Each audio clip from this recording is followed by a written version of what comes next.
Hello all. ఈరోజు మనం intellectual disability అంటే ఏంటో తెలుసుకుందాం. ఇంటలెక్చువల్ డిజబిలిటీ అనేది ఒక న్యూరో డెవలప్మెంటల్ డిజార్డర్. అంటే బ్రెయిన్ సెల్స్ దాటిని న్యూరాన్స్ అంటాం. ఈ న్యూరాన్స్ సరిగా డెవలప్ అవ్వనప్పుడు వచ్చే న్యూరో డెవలప్మెంటల్ డిజార్డర్లో ఇంటలెక్చువల్ డిజబిలిటీ కూడా ఒకటి. ఈ ఇంటలెక్చువల్ డిజబిలిటీ ఎలా ఉంటుంది అని అంటే పిల్లలకి ఇంటలెక్చువల్ ఫంక్షన్స్ అట్లాగే అడాప్టివ్ ఫంక్షన్స్. ఇంటలెక్చువల్ ఫంక్షన్స్ అంటే ఆలోచించగలగడం, ఆలోచించిన దాన్ని వీళ్ళు అర్థం చేసుకోవడం, ఎవరైనా మాట్లాడితే అర్థం చేసుకోగలడం, ప్లాన్ చేయడం, జడ్జిమెంట్ చేయడం, ఇది అలా ఉంది ఇలా ఉంది అనడం. సో బ్రెయిన్ ఏమేం చేస్తుందో అవన్నీ వీళ్ళు సరిగా చేయలేకపోవడం. అలాగే అడాప్టివ్ ఫంక్షనింగ్లో ఏముంటుందంటే డైలీ లివింగ్ కోసం జరగాల్సిన కొన్ని విషయాలు వాళ్ళు చేయలేకపోవడం, వాళ్ళ పనులు వాళ్ళు చేసుకోలేకపోవడం, conceptual learning, reading, writing, maths ఇవి నేర్చుకోలేకపోవడం. అట్లాగే ప్రాక్టికల్ డొమైన్ అంటే వాళ్ళు తన పనులు తను చేసుకోలేకపోవడం, వేరే వాళ్ళకి హెల్ప్ చేయలేకపోవడం, ఇవన్నీ కూడా ప్రాక్టికల్ కింద వస్తాయి. వీటన్నిటిలో లోపాలు ఉంటే కనుక దాన్ని ఇంటలెక్చువల్ డిజబిలిటీ అంటారనమాట. పిల్లలు ఆటోమేటిక్గా పుట్టినప్పటి నుంచి వాళ్ళ డెవలప్మెంట్ స్టార్ట్ అవుతూనే ఉంటుంది. కానీ ఈ డిజబిలిటీ ఉన్న పిల్లలకి ఏమవుతుందనంటే వాళ్ళు నార్మల్ పిల్లల కన్నా చాలా తక్కువ రేటుగా పెరుగుతూ ఉంటారు, డెవలప్మెంట్ తక్కువ ఉంటుంది.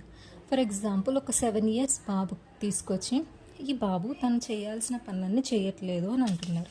ఏమి రాయలేకపోతున్నారు, రికగ్నైజ్ చేయలేకపోతున్నారు, వేరే పిల్లలతో ఆడుకోలేకపోతున్నాడు, తన పనులు సొంతంగా తను చేసుకోలేకపోతున్నాడు అని సైకాలజిస్ట్ దగ్గర తీసుకొచ్చినప్పుడు వాళ్ళు ఒక అసెస్మెంట్ చేస్తారు. అసెస్మెంట్ చేసి బాబు ఏజ్ 7 years అయితే వాళ్ళ మెంటల్ ఏజ్ ఎంత ఉందో చూస్తారు.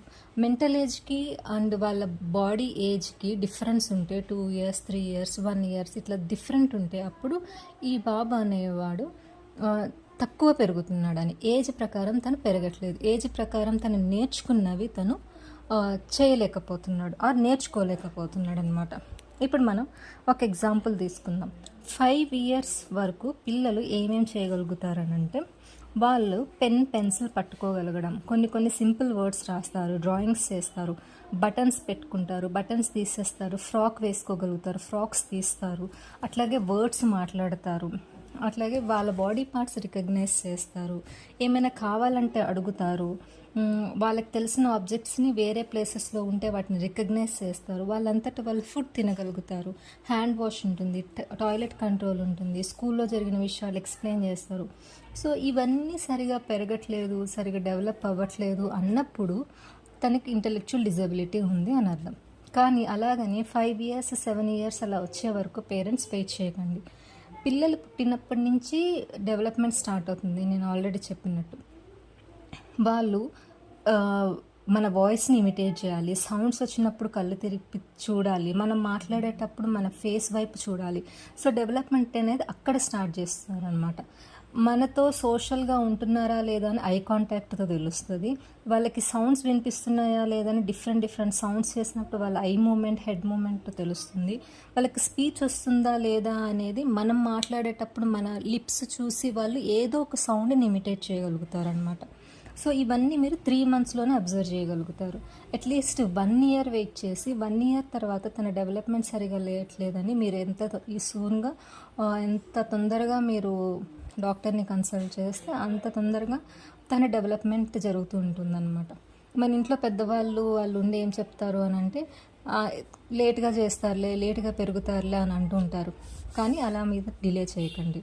సో అసలు ఇంటలెక్చువల్ డిజబిలిటీ అనేది ఎందుకు వస్తుంది అని అంటే కరెక్ట్గా ఈ రీజన్ వల్ల వస్తుందని ఎవరూ చెప్పలేరు. కానీ కొన్ని కాజెస్ అయితే ఉన్నాయి. అదేంటి అని అంటే మేనరికం పెళ్ళిళ్ళ వల్ల వస్తుంది, మదర్ ఏజ్ చాలా చిన్న వయసు అయినా చాలా పెద్ద వయసు అయినా 30 తర్వాత ఉన్నా వస్తుంది, ఒక్కొక్కసారి రావచ్చు. అట్లాగే మదర్ ప్రెగ్నెంట్గా ఉన్నప్పుడు తనకేమైనా ఇన్ఫెక్షన్స్ రావడం, ఆల్కహాల్, డ్రగ్స్ ఇవి యూస్ చేయడం, ఆర్ లెడ్, మెర్క్యూరీ అనే టాక్సిన్స్ని బేబీ పొట్టలో ఉన్నప్పుడు తనకు వెళ్ళడం, అయితే బేబీ పుట్టేటప్పుడు ఆక్సిజన్ సప్లై తక్కువ అవ్వడం, అట్లాగే బేబీ పుట్టిన తర్వాత తనకి హెడ్కి ఏమైనా దెబ్బ తగిలి ఇంజరీ జరగడం, ఇవన్నీ కొన్ని కామన్ రీజన్స్ అనమాట. కానీ ఎగ్జాక్ట్ ఒక బేబీని తీసుకొచ్చి ఈ బేబీకి ఇంటలెక్చువల్ డిజబిలిటీ ఎందుకు వచ్చిందంటే చెప్పడం మాత్రం కొంచెం కష్టమే. సో ఇది ఇంటలెక్చువల్ డిజబిలిటీ గురించి. ఐ హోప్ మీ అందరికి ఇంటలెక్చువల్ డిజబిలిటీ అంటే ఏంటో అర్థమైంది అనుకుంటున్నాను. Thank you.